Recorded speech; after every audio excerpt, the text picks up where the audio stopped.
Father, may you be exalted this morning. Be lifted up.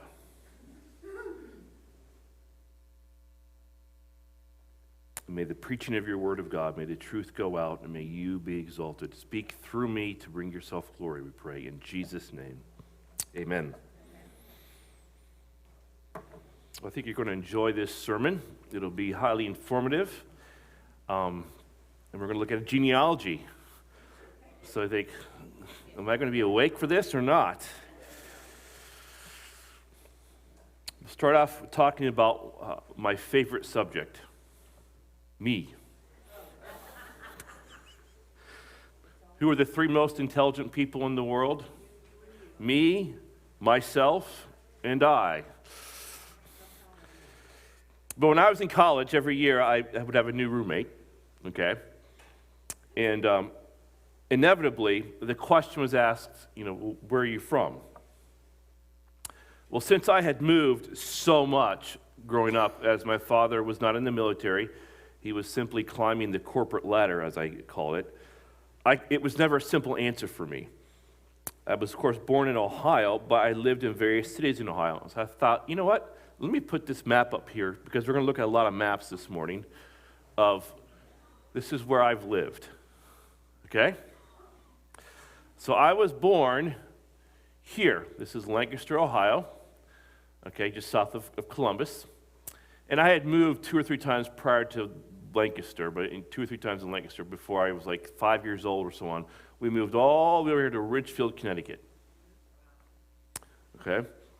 And was there 2 years, then moved from here to Clarkston, Michigan. Was there 2 years, then moved to Rochester, Michigan. It's basically the same dot, but there.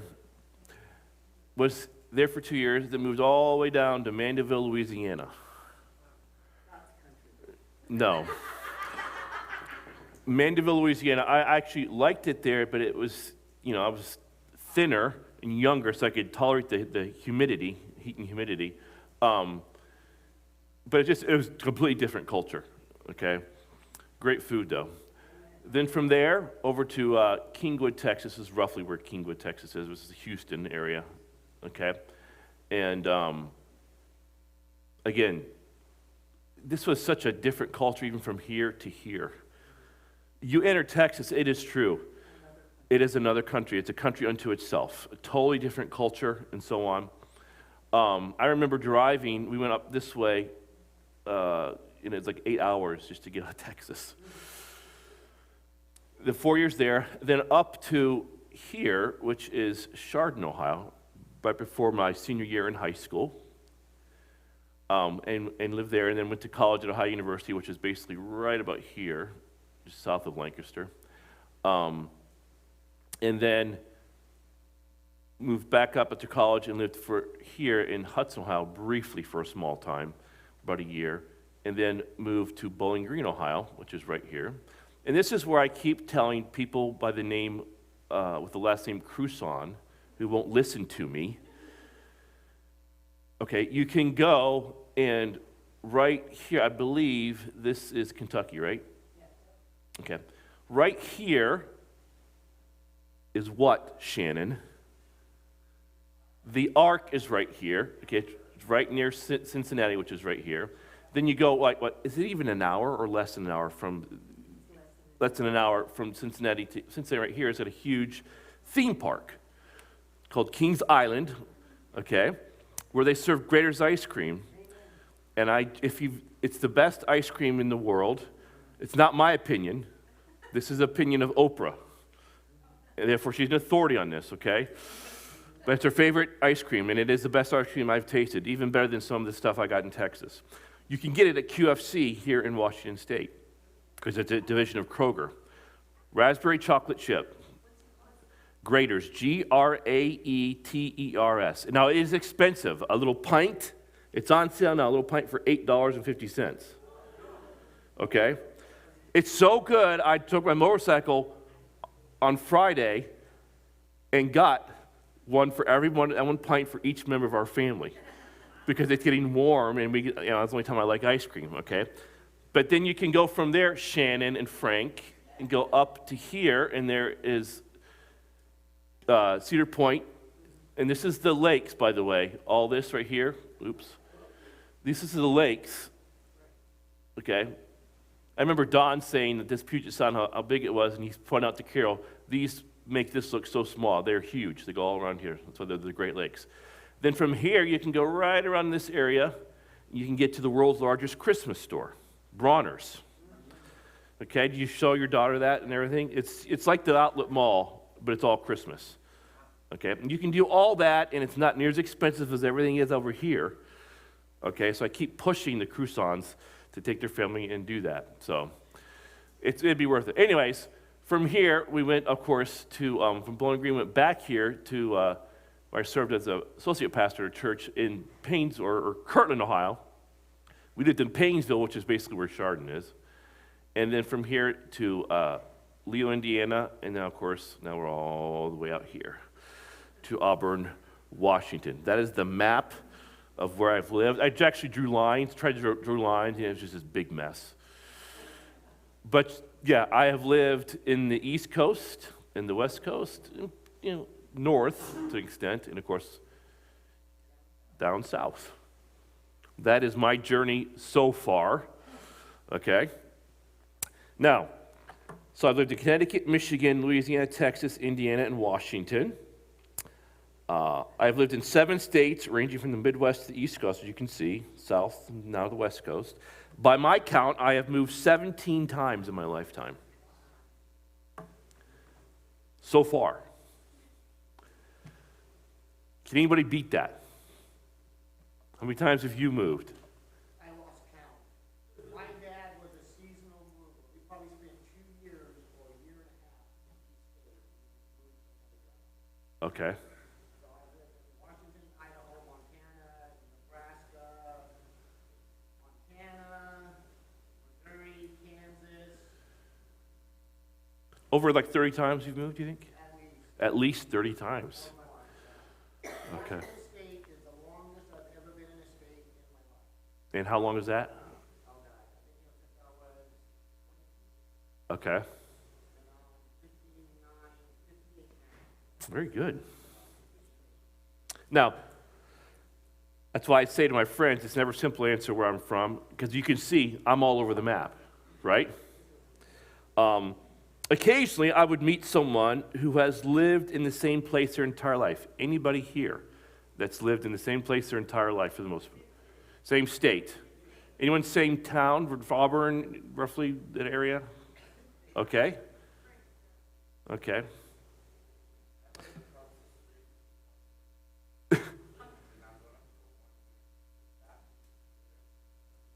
Jeez. Well, I was always kind of envious of these people who lived in this, mainly this, basically the same place their entire life. They've grown up with the same neighbors and friends and gone to the same kindergarten, elementary, middle, and high school. They've witnessed how their friends have turned out. Some turned out well and some not so well. I don't know what that's. I get people's faces and names mixed up. Was that high school? Was that college? Was that, was it this state or was it that state? I've attended in my lifetime 2 kindergartens, 2 elementary schools, 3 middle schools, and 2 high schools. And over the years, I have gained an appreciation for this verse right here, especially the older I get. You'll see how relevant this is to today, that God made from one man, obviously Adam, every nation of mankind to live on all the face of the earth. And for me, it's lived on everywhere, it seems like, in the United States. Okay? But look at this. He determined, having determined your, their appointed times. In other words, I am here at this time by whose plan? We all are here at this point in time. You're all called to stay awake at this point in time. Okay? And the boundaries of their habitation. So those of you that aren't going to leave, like Matthew, maybe they'll say to Washington, that's determined by the Lord. Okay? And the older I get, the more I realize as I go back to this and so on, the person that I am here was not the same person that I was, obviously, here when it started. All of that was used at this point in time to get me here, to give me great endurance and patience to live with my mother-in-law nearby. Exceedingly great endurance and patience. And I didn't get her Grater's ice cream, but I got everyone else in my family Grater's ice cream. So, if you come back next week and say you went and got Grater's ice cream, it shows me that you're part of the elect. We will pray over you and celebrate you. But I'm seriously, go get it. It is some of the best ice cream you can have. Now, that being said, again, looking back, I can see God's purpose in every move as he prepared my next adventure. And the same thing for you. And as I said again, this morning, we're going to look at maps and names and places and trace our lineage, all of us, as we take a deeper look into the genealogy of Shem, Ham, and Japheth. And just so you know, I will earn my paycheck this week because I spent extra time listening to how a real person pronounces the names I'm going to read in this chapter. I mean, I looked at and listened to it twice this morning because these names, yeah, I used to think Gertrude was a bad name and hard name. My grandmother's name was like, those older names and so on, or Avenel or something like that. So yeah, these names are like, yeah. Just so you know, Genesis 10 is the only written record, an accurate source of this period of time in history. The listings of the sons of Japheth, and the sons of Ham, and then the sons of Seth, by the way, are designed to move toward the people of God, because the oldest is Shem, and Shem typically would be listed first. He's listed last, okay? Because from Shem comes who? Abraham. From Abraham comes Israel. From Israel comes Jesus and us.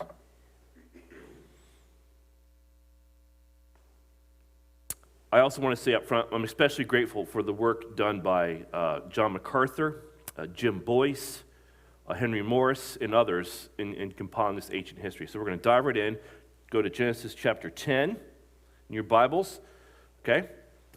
And we're going to start off with, did I put this up here? No, I did not. Japheth. But just to refresh your memory, if you're there in your Bibles in Genesis chapter 10, go back one chapter to Genesis chapter 9, verse 27. It says, "May God enlarge Japheth, and let him dwell in the tents of Shem, and that Canaan be his servant." This is about a prophetic word. This wasn't just off the cuff, Noah speaking when he spoke. No, this was a prophetic word from the Lord. God said he would enlarge Japheth and let him dwell in the tents of Shem, and that Canaan be his servant. So let's take a closer look at chapter 10. It's the beginning of the fulfillment of this prophetic promise, starting in verse 2, chapter 10. This is where I'm going to earn my money here. The sons of Japheth were Gomer, and I have to admit, every time I think of Gomer Pyle. Okay, I grew up watching them because there wasn't a lot on TV, and it was always a clean show and so on. But anyways, after Gomer, there was Gomer Pyle for me. So anyways, the sons of Japheth were Gomer and Magog, and Madai, and Javan, and Tubal, and Meshech, and Tiras. That's how you say it, Tiras, according to the guy on my phone that reads the Bible. The sons of Gomer were Ashkenaz, Riphath, and Togarmah. The sons of Javan were Elisha, Tarshish, Kittim, and Dodanim. I probably butchered that one. From these, the coastlands of the nations were separated into their lands, everyone according to his language, according to their families, into their nations. Now, we talked about maps. Away we go. So you get a real brief introduction here by color, which you can't see because we have a cheap projection system up here. So it's this is a dark green. I can show you right here. So You see that dark green in this? Yeah. Why we don't have better quality, I don't know. But anyways, this is green. It represents Ham. This is in his descendants. And this is Shem, and this is supposed to be yellow, which is Lud up here. Then this is Japheth, okay? This is, as we'll see, the Black Sea. This is the Caspian Sea, the Persian Gulf. Can you guys see? I can't make it any larger, unfortunately. This is the Red Sea. And of course, highlighted here, of course, is what's this called? Israel. And these are all it's highlighted here because these are all of the descendants of Canaan, which is very important, obviously, okay? You got that so far? All right. So, information from historians such as Herodotus and others indicate that Gomer Pyle settled north of the Black Sea in an area called Samaria or Crimea, okay? Now, do I have this other map here to show you? No. Yes, here it is. That's what I meant to tell you. This, north of the Black Sea, is the Crimean Peninsula. And of course, what's up here? Ukraine, okay? So we're going to go back. So up here, the descendants of Japheth, okay, they settled up here in that area ancient world was Cimmeria, or Crimea. Now, Crimea and the Crimean Peninsula, it was obviously important because last 2 years, what did Russia do? Invaded Ukraine, and what did they seek to take almost first of all? The Crimean port cities in the Crimean Peninsula, okay? Later, the descendants of Japheth settled north of the Black Sea and expanded into Europe, settling into France, called Gauls, in Spain, called Galicia, in Britain, called the Celts, okay? Even in Wales, called, Cymru, Cymru. And there may be some connection to Germany as well. But all of that is in Europe to the north and then migrating to the west. So let's look at this again. Here is that peninsula, okay? So basically we're going to take this and go north. Okay, here's that peninsula and so on. Over here is Russia. Of course, if you keep going down over here, where are you going to get to? China and all that, okay? There's Moldova. And you see all this, all right? Just to give you a visual, okay? And they migrated north and then migrated to the west. Magog, and these are all the descendants of Japheth. Magog is mentioned. We read that name, but it's hard to identify. But almost all interpreters of history would say his descendants, Magog, went to the north and to the east. This is a people in the north. Some associate them with, catch this, the Mongols, okay, and the Huns, who went east as well. The historian Josephus identifies Magog as a place where the people of Gog lived around the Caspian Sea. Now, of course, where's the Caspian Sea? Right here. Okay? That's the region of southern Russia or Ukraine. Then there are the sons of named Tubal and Meshech of the north, and they're easy to trace. We have found Assyrian monuments around the Assyrian ruins identifying a people called Mushki or Mushku, which is a lot like Meshech, and other people called Tubali, obviously descendants of Tubal. These later show up on the Moska River in the city of Moscow, and the Tubal River in the city of Tobolsk. And several other cities in the Russian area have that derivative name. So along with Mageo, they are found in Ezekiel 38. You see the word Magog and Gog. With the name Rosh, you'll find in Ezekiel 38. And of course, that name comes Russia. So now in verse 3, we meet three of the sons of Gomer. Now, by the way, when you see those names we just mentioned, now all these are sons of Japheth. They have their complete lines listed, but two of them do. They're Ashkenaz and Riphath and Togarmah. Ashkenaz went north to settle. His name is preserved in a place called Lake Ascanius. I think I might have this lake. I think it is right here. Okay? See Togomar, all these names, Gomer, Mega, all that. All right? The people of that area are called in the ancient writings of Homer as Ascani. They later moved to Germany, so that Jews identified their people as, you may have heard this, Ashkenazi Jews. Okay, here's another map that may give you an idea here.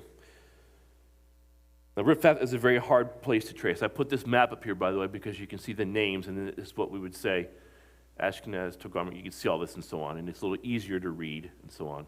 But you can see the descendants of Japheth. Now, Javan, right here, of course, what did he settle?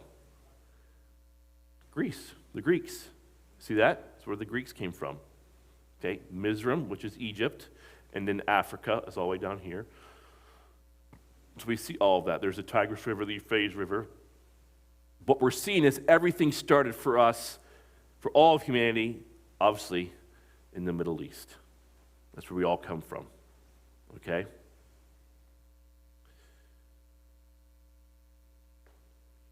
Okay. I said that up here you can see, where was it? I'll go back one.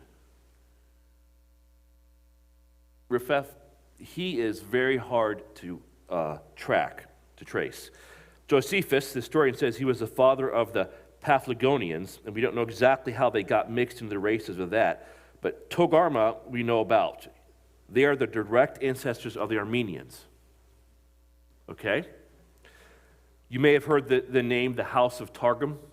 You may have heard that before. It's a familiar identification of Armenian descent in terms like Turkey or Turkestan. And Targum came from Togarmah.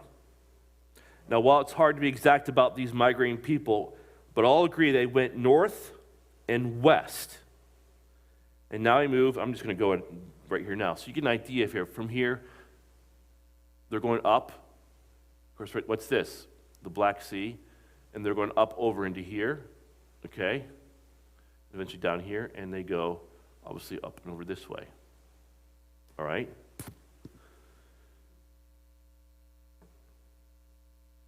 Now we're going to move from the west to the east. The third son mentioned is verse 2 is Madai. This is the root of the word Medes. The ancient Medes mean the Medo-Persian Empire, remember that? Then there's Javan, I pointed him out, the fourth son of Japheth. He's the father of various Greek peoples. In fact, Jim Boyce wrote, to the ancient people, I didn't know this, to the ancient people of the East, the Greeks were known by only one name, Javan or Ionian. So Tarshish is listed as a son of Javan. Tarshish is also a city. Does that sound familiar to you? Why? What's Tarsus? Tarshish. Jonah. Remember that? Jonah tried to escape there when running away from God. Today many would identify Tarshish with Tartessos in Spain. Then he had sons from which the Kittim and the Dodanim came. Most associate Kittim with Cyprus and Dodanim with Rhodes. The bottom line is that for Japheth, they are all around that area. In the west, in Europe, and some of them drifted to the east. And that's as far as we can go. But verse 5 sums up the line of Japheth and fulfills the prophecy that Japheth would be what? Enlarged. Now, how about us? Let's bring this home. Who in here comes from European stock? I do. Anybody? Raise your hands. Then you are a descendant of Japheth. Then to Japheth to Noah. And then all the way down, eventually to Adam. If you're from there, your forefathers are in Europe, obviously. Even those who came from Russia, Persia, and India, this is where they went there. So again, they're going from here up this way and over, okay, obviously here and over here. But it doesn't stop there. It goes even further. So watch this, okay? It is believed that Japheth's people migrated across Russia, the sons of Japheth, and they very possibly went all the way over to here, okay? Here, guess what? All the way down to here. Did God enlarge Japheth? Absolutely. Absolutely.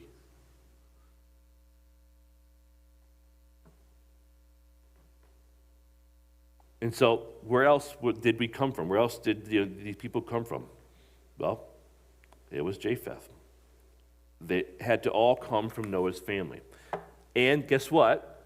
His descendants became the Native Americans. So thus who are Europeans may be close relatives to the Native Americans. So we can go gamble with them up there, Muckleshoot, right? The point is that the descendants of Japheth, they became the great colonizers of the world. Thus God said he would enlarge Japheth, and that's exactly what he did. Most of the world's population, based on what we know, are Japhethites. And God said they would be enlarged. And the students of history will tell you that they occupy most of the world's land. Europe, Eastern Europe, Western Europe, India, Russia, and all the way down to the Americas. And one other note about Japheth, this is fascinating. It was in the 19th century that it became clear that the languages of the East and the West, now, East, okay, obviously is here, West, so basically the language of everybody, okay? When I say East and West, that's what I mean. Were related, requiring a common language ancestor. This was in the 19th century. And one of the earliest languages that is at the base of both Eastern and Western languages, a language that has been extinct for a long time. Anyone know what it is? Sanskrit.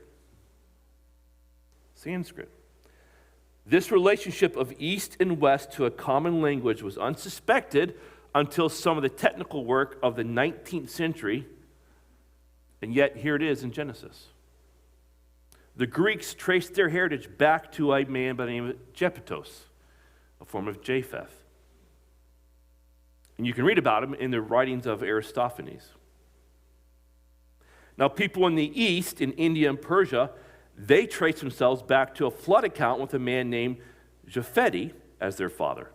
So Japheth, obviously a form of Japheth. And so go west, you find Japheth. Go east, you find Japheth. They found their way around the world, but it came at a price. They lost their souls.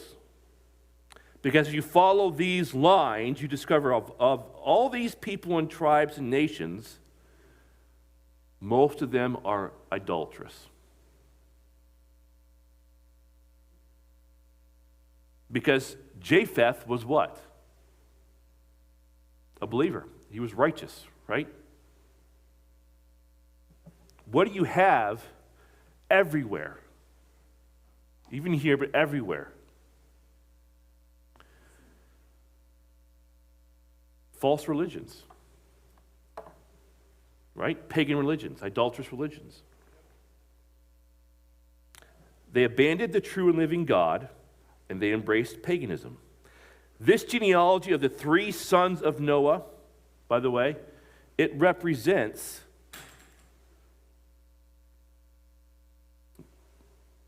you get that there? Okay. It represents the hopelessness of humanity. I want you to think about this for a moment. Okay? The warning of the flood, which drowned the entire world, didn't seem to have any effect on anybody. Noah lived for 350 years after the flood. They would have had firsthand testimony that he would have given to his children and his grandchildren about the tremendous flood, yet these people still turned from God. And that's Japheth. Now the rest of this will go pretty quickly here. Let's look at this. I'm going to earn my paycheck again. Let's talk about Ham. An easy name to say, finally. All right? The sons of Ham were Cush and Mizraim and Put and Canaan.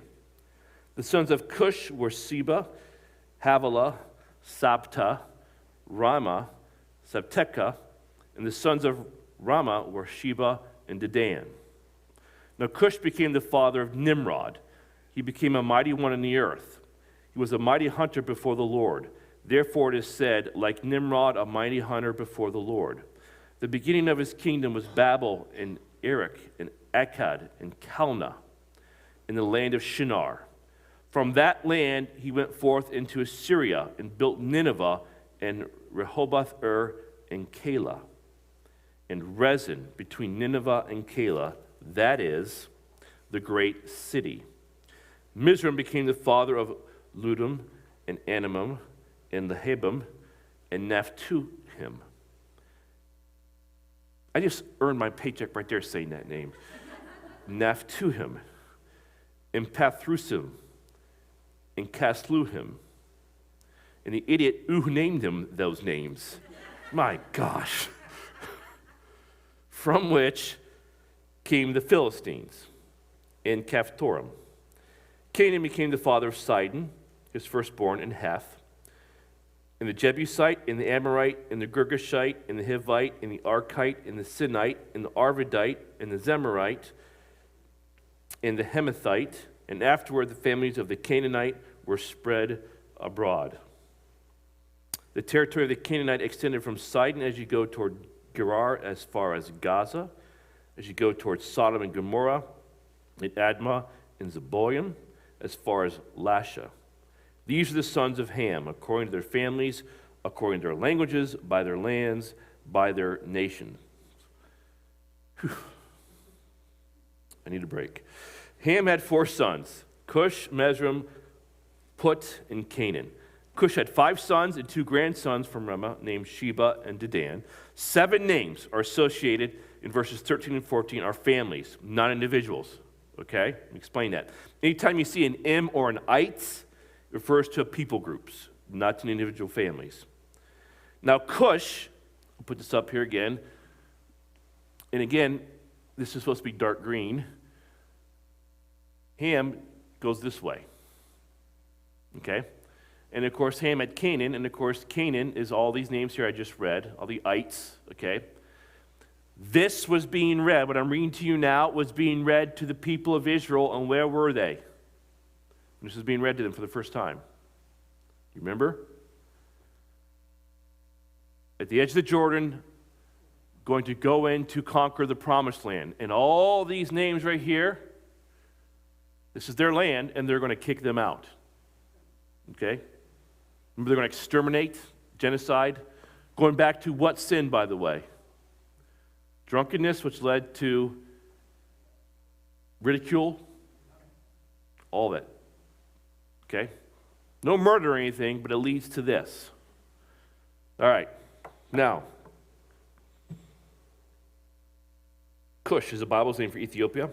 And so we conclude by the process of elimination that if the Japhethites went east, okay, and west, so they went east, okay, obviously, and west, north and west, and so on. Ham goes south, west. Cush is the Bible's name, by the way, for Ethiopia. Did you know that? Which makes sense. There was also a Cush in Arabia. And Nimrod, the son of Cush, built his world empire in the Mesopotamian valley, directly east of Israel, which is right here. Mesopotamian valley, okay? East of Israel. All right? And that's known as the Fertile Crescent, the Tigris-Euphrates Valley. The sons of Cush went east because all those names can be identified with places in Arabia. Okay? Mizraim is in Egypt. Put is in Libya and North Africa, west of Egypt and Canaan. The 4th son was the ancestor of the various tribes that settled in the Promised Land. I went over all that. But I'd want to show you this. This is taken from the MacArthur Study Bible. You can see the names now. This is Iran. This is Iraq. This is Syria today. And Canaan and all the names. Okay? And that's where the Marines began, with Gomer Pyle, right there. Okay? Now, this will be a little extra note for you. What about the Oriental people? What about the Asians? It would be tempting to think that the Japhethites get to China or Japan or Indonesia or wherever in Asia. And we don't think that's the case. Most of the evidence connects the heritage of the Asian people to the descendants of Ham. Anyone have any Asian background in them at all? Well, watch this. Some believe the Hittites who came out of Ham were the ones who populated China. And let me just read you a thought on this. I didn't know this, found out this week. The Hittites who came out of Ham were the ones who populated China, but they had an empire that endured for over 1,000 years. They were still a power during the time of Solomon. There are indications survivors of the Hittite Empire went into China, east of Turkey. Do I have another map here or not? No, I don't. Let me go back to this one to give you an idea. So here we go. We're starting right here. I can't even read this. Is this Turkey right here, roughly? Anyways, they make their way over this way, okay, as you can see. I can't make the map any bigger. But anyways, they went into China east of Turkey, migrating on a route which Marco Polo took when he opened a new era of commerce many centuries later. And some say it's the Hittites who got the name Chitti, C-H-I-T-T-I, which brought to the east the name Cathay. Ever heard that before? C-A-T-H-A-Y. Who's heard it? I learned it this week. I may have heard it growing up, but I didn't register until I wrote this sermon. Anyone know what it stands for? C-A-T-H-A-Y, Cathay. If you look it up, okay, it's the historical name for China. There's a Cathay Airlines. Okay? It's a name associated with the Orient. Now, the other possibility of the origin of the Asians is from the Sinites.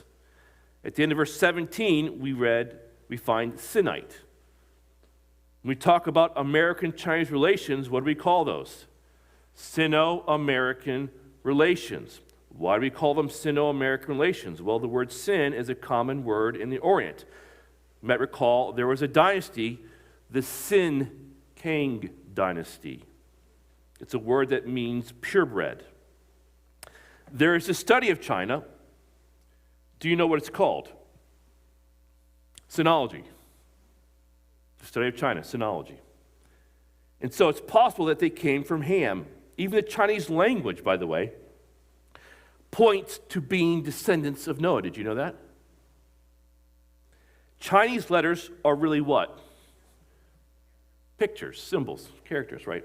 So the Chinese word for ship, we would pronounce it or write out C-H-U-A-N, like Chuan, something like that. But it looks like this. You saw this picture here, right? It looks like this. It's made up of 3 components. You ready for this? I threw this in there just to give you guys something to really, probably what you remember about the whole sermon, by the way, other than the fact that I lived all over the map. Watch this. This symbol is the boat. It means boat, vessel, container ship. That's this right here. This is the symbol of an open mouth, right there. That'd be a symbol for my mother-in-law. She talks all the time, just keeps going. Okay? But no, it's serious, but watch this. I say it in jest, but it depicts a person by a mouth that's open, because what distinguishes a person is what? The ability to communicate. That's one thing my mother-in-law does. She communicates very clearly, which I always appreciate. Then there's this right here. It means how many, or small tables. So you have 3 symbols: boat, people, and how many, or a number. Okay, now watch this. This is also the number for 8. Okay, and so what we're saying here, in Chinese, a ship is how 8 people got into a container and survived.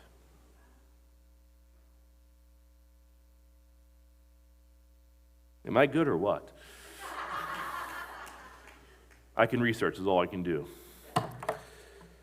So they take their roots all the way back to the ark. And a side note, it makes perfect sense, this does too, that the number 8 is a lucky number in Chinese culture. Why? Well, the word number 8, it's pronounced like B-A. What's B with the A, and then there's a line over the top of it? Ba. Anyways, and it sounds familiar to the word for fortune or wealth, which is F-A, excuse me. But also, excuse me, it's lucky that 8 people were fortunate enough to survive a worldwide flood. So it's most likely that Asians came from either the Hittite strains of Ham or from their Sinite strains of Ham. And you're awake, and I'm going to go over here. So that's a good sign. Want to continue? Okay, verses 8 to 12 introduce us to the one child of Cush named Nimrod. Okay? Anyone know any Nimrods growing up? Of course, the term Nimrod, we would always say, was what? A dummy? If you're a Nimrod, you're a dummy? Mm-hmm. Well, he was really powerful and important because this is the first time in the Bible, you might want to mark this down, that the word kingdom is used. In the beginning of his kingdom was Babylon. He's the world's first king. Even the Lord recognized his power, according to verse 9, because he's acknowledged. And we'll find out when we get to chapter 11, which is we'll probably spend 2 weeks at least on chapter 11, that the world empire called Babel was idolatrous and an open rebellion against God. Nimrod was a killer of men, a mighty soldier. He was the great-grandson of Noah, a grandson of righteous Ham. He wielded deadly power. He ruled ruthlessly right in the middle of the Euphrates Valley.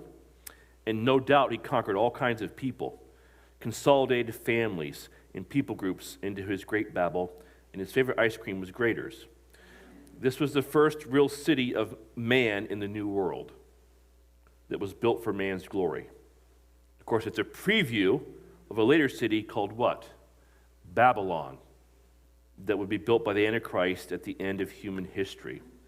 By the way, Nimrod's name, how apically put in Hebrew, means what? Rebel. He rebels against God. Here is his kingdom.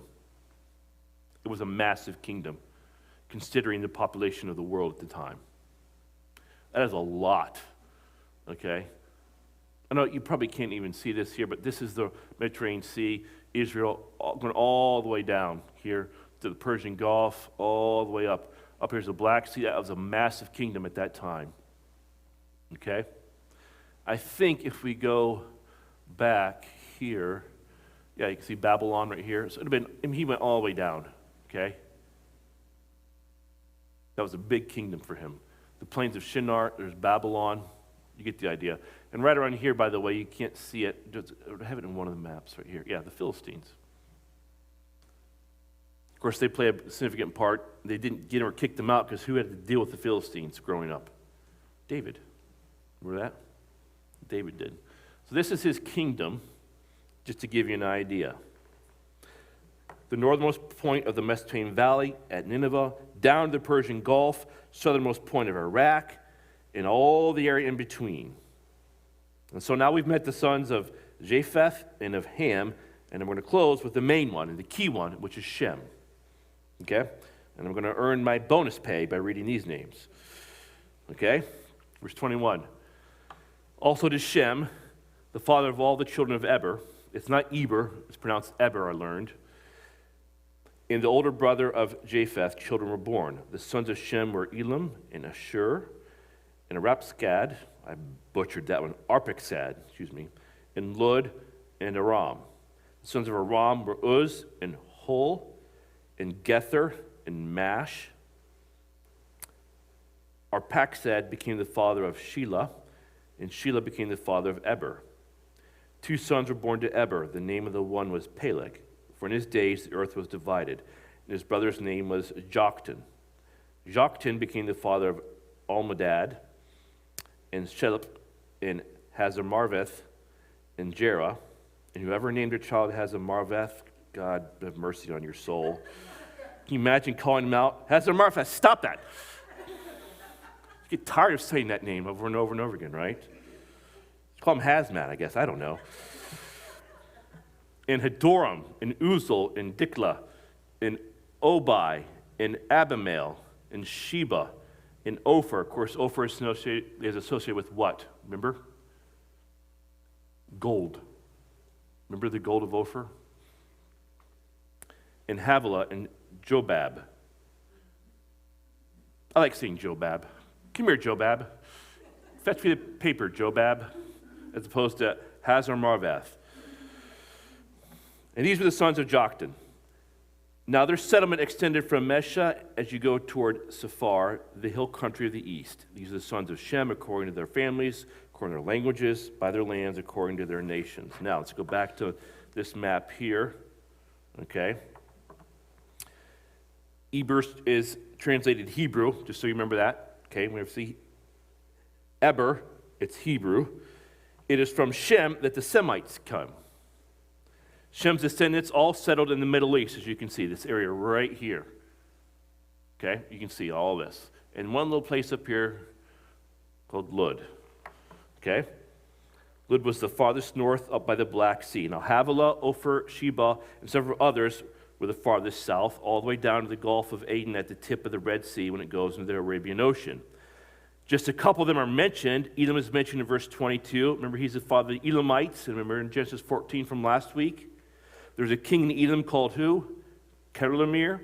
He invaded Canaan so that the sons of Canaan served the what? The sons of Shem. And among the allies of Kedorlaomer was the title king of Goim, the coastland people from Japheth.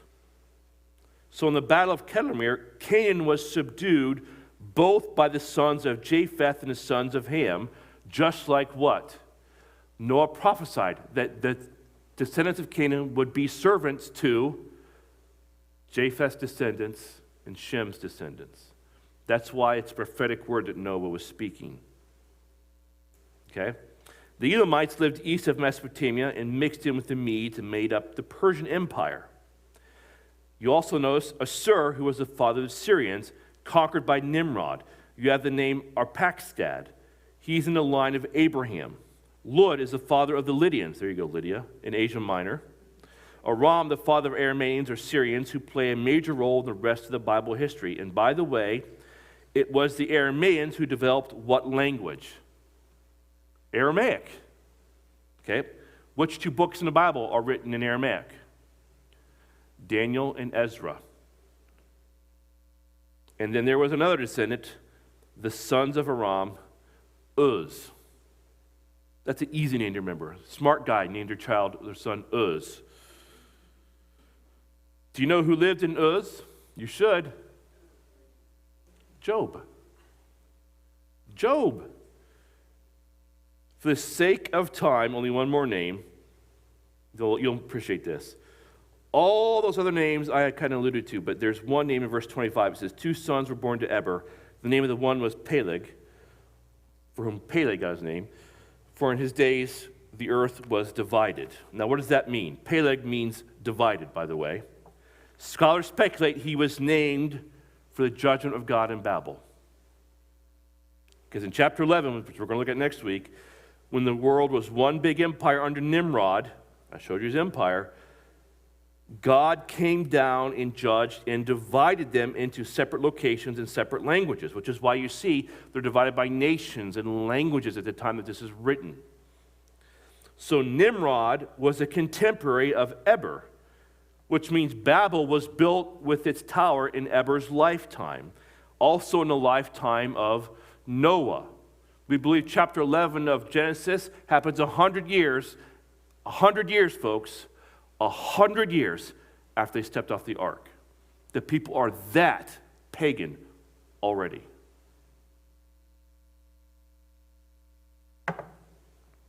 And Eber named his son Peleg, which means division, because he saw what God did to Babel.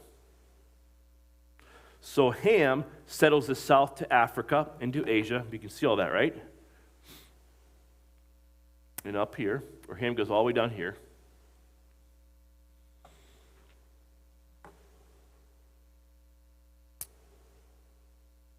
Japheth settles to the north, Europe, and into the northeast, Persia, India, and eventually the Americas.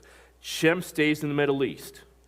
All in all, you have 26 families are listed from Shem, 30 from Ham, 14 from Japheth, totaling 70. And the Philistines, as I said, are mentioned parenthetically to explain to the Jews who are hearing this read hundreds of years later. Now, why is this recorded in the Bible? Other than to trace the lineage of 3 men. And quite simply, as you study the entire book of Genesis, particularly, the book of Genesis is divided really into 2 sections. The first 11 chapters, then chapters 12 through the rest. Chapters 12 through the rest are about redemptive history. Chapters 1 through 11 are origins of it all. And what do we see as a reoccurring theme over and over again in these chapters? Starting in chapter 3. Sin and death. Sin and death. Sin and death. So God starts over again, and what do we start with again? More sin and the death of Noah. Okay? So why? Well, this is recorded for us to realize and to see how fast and how far man falls. The reference to Nimrod, and we'll get into that a little bit more. And I already went over, by the way, last week, how wicked the Canaanites were, right? But just look across the face of the earth today. Did I even have this up here or not? No, I didn't. Where is it? Just look across this map right here. We know it all started here, and we're all around here. Okay? And by their traveling, by the way, after the flood, all this, and most of the world is what? It's water, but it's what religion is dominating. What religions? Is it Christianity? Is it Judaism that leads to Christianity? No. What dominates down here, by the way? It's Catholicism. Okay, you have a mix all over the United States. So much as Africa, which is idolatrous and paganism, is sending missionaries to the United States. I don't even want to talk about Canada, okay, and where that is. But you get the idea here. Godless. We've been in Russia. This area is godless. Confucianism, Taoism, Hinduism, all of these world religions, they all came from 8 righteous people. That's their origins. That's our origins. And we are completely pagan almost.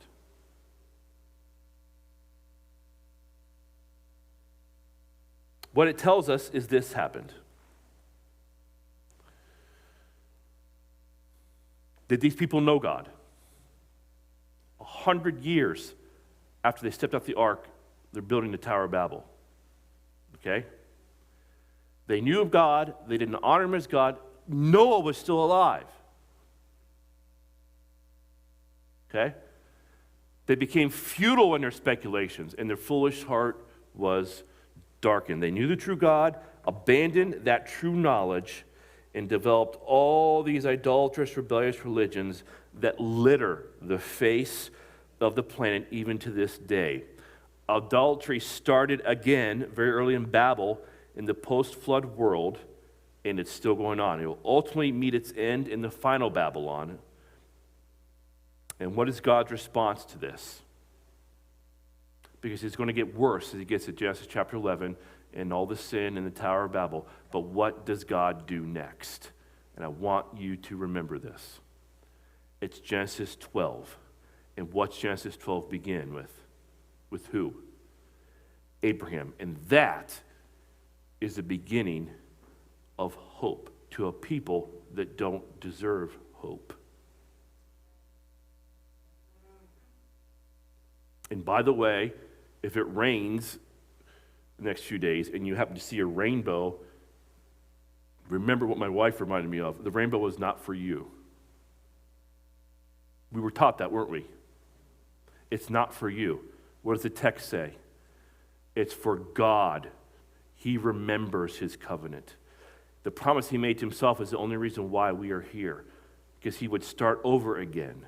And he will start over again, this time completely with a fire. He said, no more. I'm going to come down, and it'll be my way or the highway. And there is no highway. It's his way only. Okay.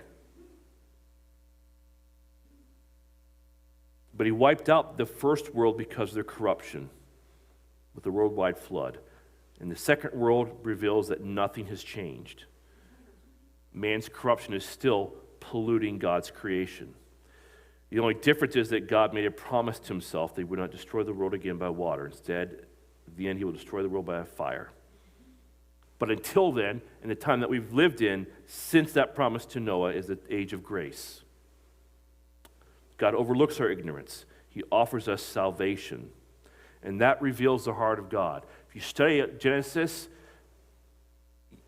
12 is a beacon of hope in a very dark world. Because he promises from Abraham will come a blessed people, which goes back to who? Shem. Okay? Shem.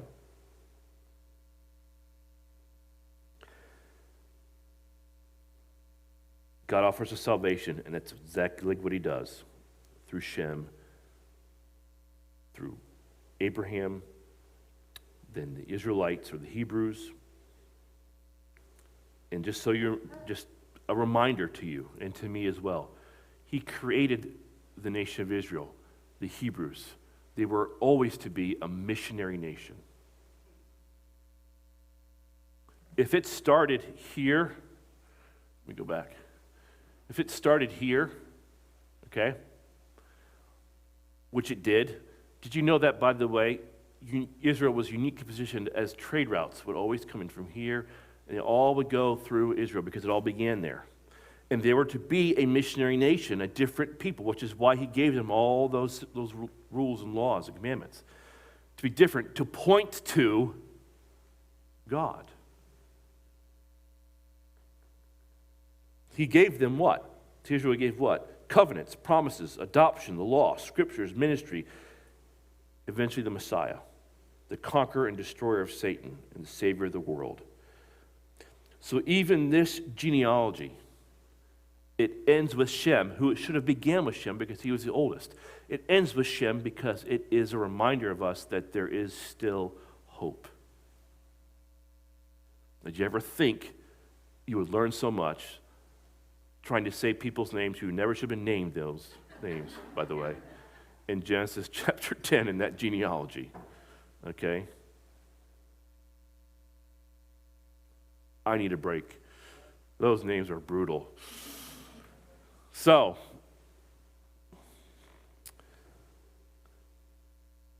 there's hope for a corrupt mankind. And we'll talk about, unfortunately, that corruption next couple weeks, really. So, what I want you to do is this. Take some time to think about Acts 17:26. You are here for a reason, to offer hope to a lost and dying world.